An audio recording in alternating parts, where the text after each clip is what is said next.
অন্য দেশে রমজান আসে ইবাদতের জন্য, কিন্তু বাংলাদেশে রমজান আসে ব্যবসায়ীদের জন্য।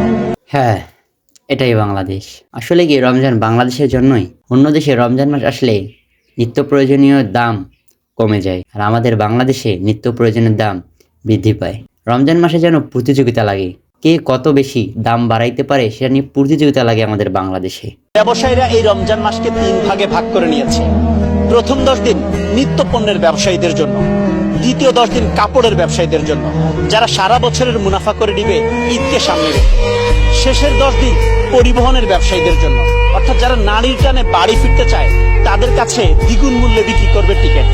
যেটা বললো সেটা একদমই সত্যি।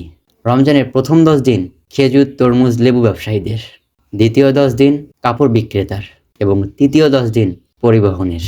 এটাই বাংলাদেশ। তারা সুযোগ বুঝে কাজ করে। অন্য দেশে রমজান আসে ইবাদতের জন্য, আর আমাদের দেশে রমজান আসে দাম বাড়ানোর জন্য। রমজানের আগেই ছিল লেবুর দাম 20 টাকা হালি, আর রমজান আসায় মাত্রই শুরু হলো লেবুর হালি নাকি 80 টাকা। কিছু করার নাই, এটাই আমাদের দেশ, এটাই আমাদের সোনার বাংলাদেশ। এদের রমজান মাসেও ব্যবসা চালাইতে হবে, তবু কড়া দামে। আল্লাহ এদের বোঝার তৌফিক দান করুক। আমিন।